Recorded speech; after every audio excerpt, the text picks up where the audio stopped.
I'm here with Alicia from Moricelli Jiu-Jitsu in Taunton, Mass. She's going to show us what one of her favorite moves that leads into other of her favorite moves. So right here, we're in half guard. This is one of the most common positions you're gonna find yourself in. And right now, Pat has this really good knee shield, which makes this position more challenging. So one of my favorite ways to pass the knee shield is what I like to call turning the corner. So both my knees are pointed forward, and to turn the corner, I'm gonna point this knee in.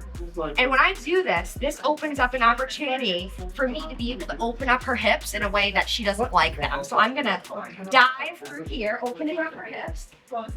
And I'm going to pretty quickly try to come up higher and hit her head, her arm behind her head. This way she really can't do much and I can take my time here. Now, she's holding my leg as she should. So what I need to do is I need to first bot my knee out. So I'm just gonna use my forearm on her knee to bot my knee out.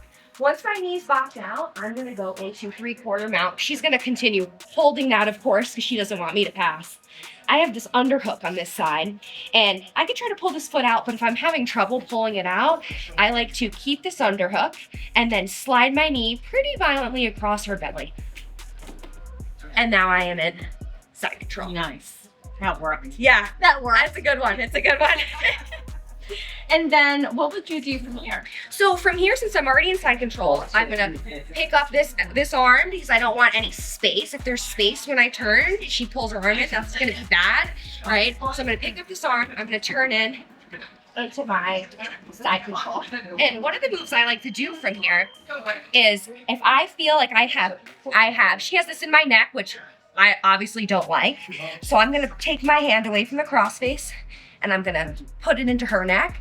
And I'm gonna use my upper body since, as a female, I don't have as much strength as some of the men I roll with.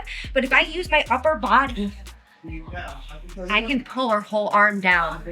And then I'm gonna do a basic Americana. That was nice. I like that tip. Yeah. Using your upper body. Whole body. Your whole body is stronger than most people's arm. Yeah, for sure. Awesome. Strong with the shield, and that's when this position is helpful. So you're gonna turn into the 3/4 of the knee and dive across her body. Yeah. Now right up under her armpit with your body. You can kind of get it up over her head. And you have some time and space here. Bop the knee and slide through the mount. She's gonna hold onto that foot for dear life. It's almost, lean to the point. Make sure you get that underhook. And that's when you're gonna do kind of like a violent knee slice across her belly and slide the foot out quickly into her knee. Slide it, perfect. And then you're gonna go in and you're gonna run that Americana, but using your chest. Yeah. So if she has her arm, you probably have her arm in your neck, right? And then you can kind of use your body and then circle in. Nice. Perfect.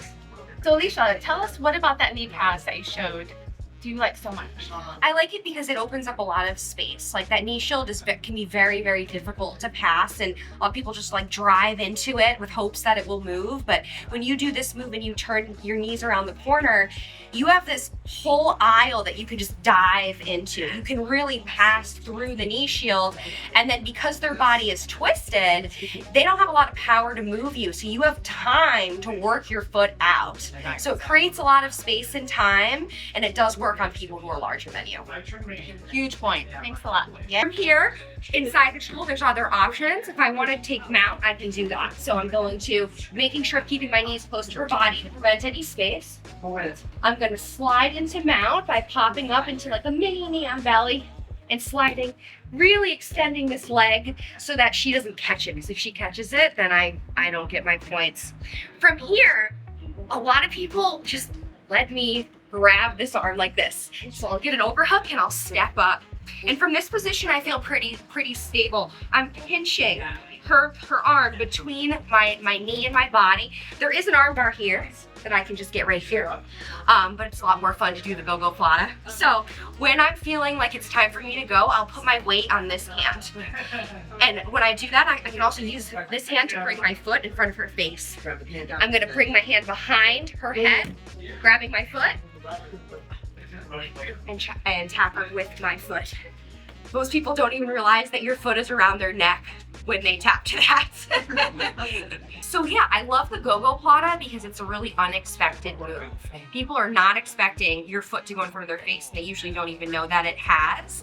And if you can get it flush under the chin, there's a really good chance that you're gonna get that tap, and it does work on people larger than you as well. So it's one of my favorites. So from here, we're gonna go back into we're in our side control. We're gonna bump into Matt. And then I'm going to get my overhook on her arm and pick it up. And the first mistake with this move is this. If you're loose here, she's gonna come out, she can buck me this way, all types of bad things can happen. So the first thing is being really tight here. I'm pressing in to her shoulder while I'm keeping myself stable. Now this move actually isn't for everybody. If you can't get your foot in front of her neck, then you don't really want to do it. You can practice it, but if it doesn't feel good, don't do it. But if you're having a hard time, you can base out a little farther to kind of get the mobility to get around her neck. Now, I like to go deep behind. See how I'm going actually in front of my knee? And this is going to be the tightest way to do it before I fall back. But if you can't quite do that, you can also just grab the head here and fall back like this and push your foot into her neck while you pull like that. But it is a little bit tighter and a little more fun if you can quite get down. Make sure you stop in on Sunday for this class. It's free. Yeah, always free. And all levels are welcome. It's more Selly Jiu-Jitsu on Main Street in Taunton, Mass. So make sure you like, comment, and subscribe.